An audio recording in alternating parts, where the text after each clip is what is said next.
देखिए क्लास 10 की एक्सरसाइज 9.1 का क्वेश्चन नंबर 10 है। क्वेश्चन में हमसे बोला गया है two poles of equal heights are standing opposite each other on either side of the road which is 80 metre wide from a point between them on the road the angle of the elevation of the top of the poles are 60 degree and 30 degree respectively.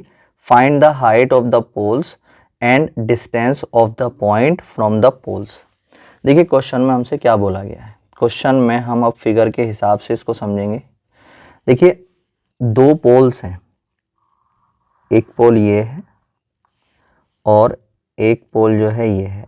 दोनों की height जो है बिल्कुल same है, equal है, और दोनों के दोनों जो है वो एक 80 मीटर चौड़ी सड़क के दोनों कोनों पर खड़े हुए हैं। ठीक है, ये जो है ये एक सड़क है, रोड है, जो कि कितना है 80 मीटर चौड़ा है, 80 मीटर चौड़ा है।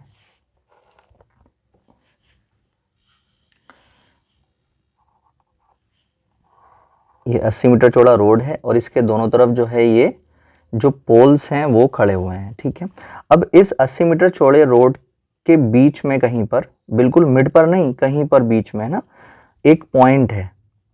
ठीक है, जिस पॉइंट से इन दोनों पोल्स के जो एंगल हैं, एक के लिए 60 डिग्री एंगल बन रहा है और एक के लिए 30 डिग्री एंगल बन रहा है। ठीक है, तो हमने यहाँ पर इसको मिलाया और एक एंगल यहाँ पर बनाइए और एक एंगल जो है यहाँ से इसको मिलाया तो ये यहाँ पर बना एक एंगल। ठीक है, तो ये 60 और 30 डिग्री बन रहे हैं। अब कौन सा एंगल 60 बनेगा, कौन सा 30 बनेगा? कभी भी जितना हम किसी चीज़ के करीब जा रहे होंगे उतना एंगल बढ़ जाएगा। ठीक है, और जितना दूर जाएंगे उतना ही एंगल कम हो जाएगा। तो यहाँ पर जो है ये 60 डिग्री एंगल हम लेंगे अब, और यहाँ पर कितना लेंगे हम 30 डिग्री एंगल लेंगे। अगर इस पॉइंट को हम यहाँ पर दिखाते तो अगर इससे दूर जाता तो 30 यहाँ पे लेना पड़ता। ठीक है, तो ये 60 डिग्री हो गया और 30 डिग्री हो गया, ये जो पॉइंट था यहाँ से। अब हमें इस कंडीशन में अब क्या करना है, हमें ये बताना है कि इन दोनों पोल्स की हाइट कितनी है, पहली चीज़। दूसरा हमें ये बताना है कि इस पॉइंट की इस वाले पोल से कितनी डिस्टेंस पर है ये वाला पॉइंट, और इस वाले पोल से कितनी डिस्टेंस पर है ये वाला पॉइंट। ठीक है, तो ये जो इसकी चौड़ाई है रोड की वो 80 मीटर है। तो अगर मान लीजिए मैंने मैंने x मीटर माना कि यहाँ से x मीटर है। ठीक है, इस वाले पोल से x मीटर है, तो अब अगर हम इसको देखेंगे तो ये कितना हो जाएगा, ये हो जाएगा 80 माइनस x मीटर। ठीक है, 80 माइनस x मीटर। इसको मैंने यहाँ पर चलो p मान लिया, एक पॉइंट है p, मैंने इसको मान लिया a, इसको b मान लिया, इसको c मान लिया और इसको मैंने मान लिया d। ठीक है, जो पोल्स हैं एक को a b, एक को c d, और इस पॉइंट को मैंने मान लिया p पॉइंट।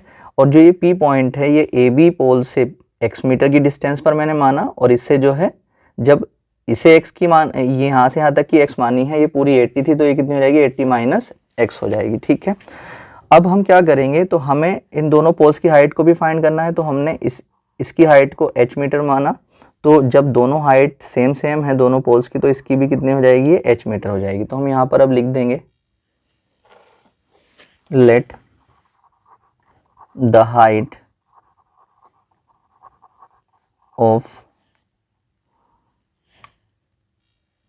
पोल्स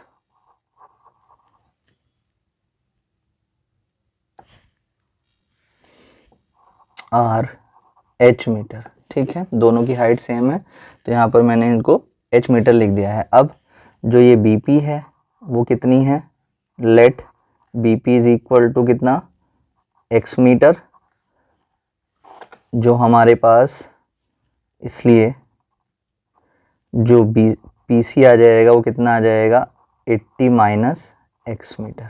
ठीक है, अब हम जो है ये जो पूरा BC था वो 80 था, इसलिए इनको जो है हमने तोड़ के लिख दिया है। अब देखिए इसके सॉल्यूशन में चलते हैं। अब देखिए सबसे पहला काम हम क्या करेंगे, ये जो ट्राइंगल हमें दिख रहे हैं, एक तो ABP दिख रहा है और एक दिख रहा है DCP।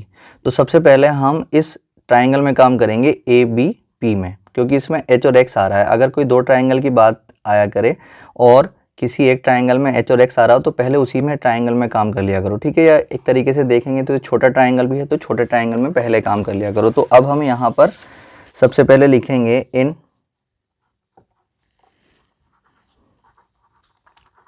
राइट एंगल्ड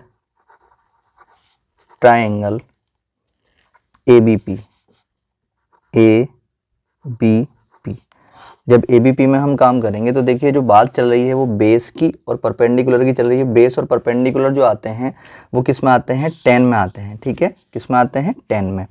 तो 10 को हम जो है यहाँ पर यूज़ करेंगे, 10 के साथ एंगल कौन सा लेंगे, 60 डिग्री। 10 60 इज इक्वल टू 10 का फॉर्मूला क्या हो जाएगा, परपेंडिकुलर अपॉन में बेस हो जाएगा। 10 60 की वैल्यू होती है √3। परपेंडिकुलर की बात करें इसमें तो AB था, और बेस की बात करें तो कितना था, BP। तो √3 को आप ऐसे ही रख लो। AB की अगर हम देखते हैं AB को तो H आ जाएगा, और BP की बात करते हैं तो वो कितना आ जाएगा, X। अब हम यहाँ पर क्रॉस मल्टीप्लाई जब करेंगे तो x इधर आ जाएगा, √3 इधर आ जाएगा, तो x is equal to H upon √3 हो जाएगा। इक्वेशन कितनी आ गई हमारे पास, फर्स्ट, ठीक है। अब ये जो PCD ट्राइंगल है इसमें काम करेंगे, तो हम यहाँ पे लिखेंगे in right angle triangle PCD। अब जो ये PCD ट्राइंगल है यहाँ पर भी अगर हम देखते हैं तो बेस और परपेंडिकुलर की बात चल रही है, ठीक है।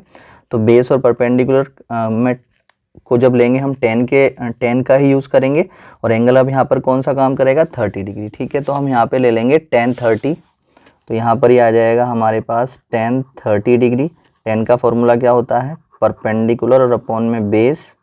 तो 10 30 की वैल्यू जो आ जाएगी वो 1/√3 होती है। परपेंडिकुलर क्या है इसके लिए, परपेंडिकुलर है CD, तो यहाँ पर आ गया CD, और जो बेस है वो कितना है, PC। तो ये कितना आ गया हमारे पास, PC, ठीक है।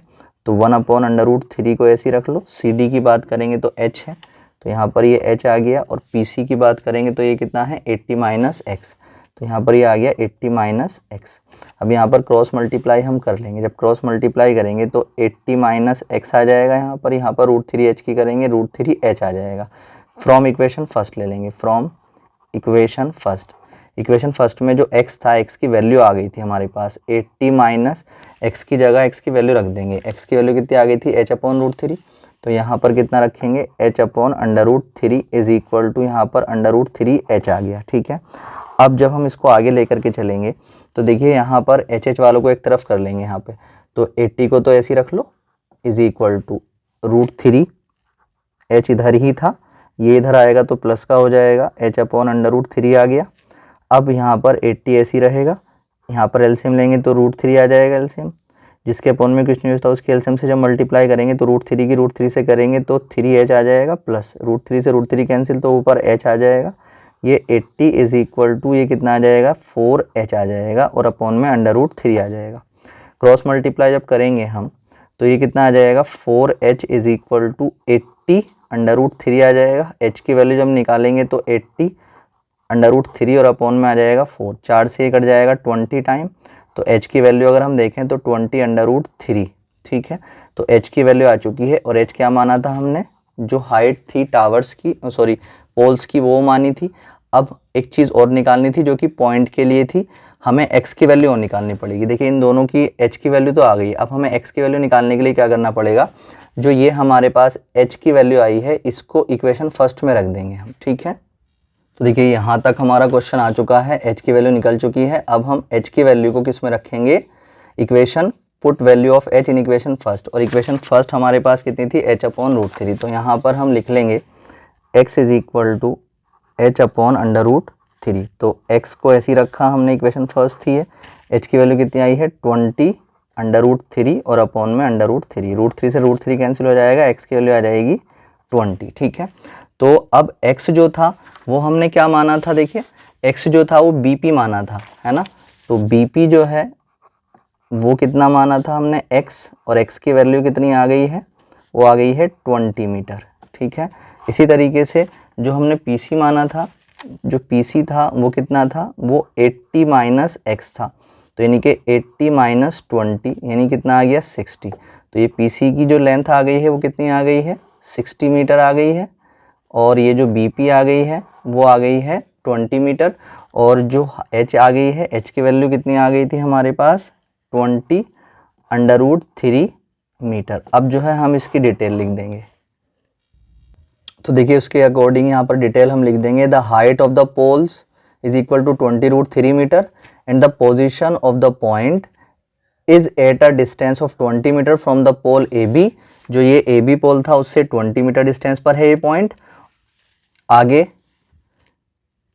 20 metre from the pole A B and 60 metre from pole C D, और जो ये वाला सी डी वाला था उससे 60 मीटर की डिस्टेंस पर है। ठीक है, तो ये जो है इसके आंसर्स हो जाएंगे।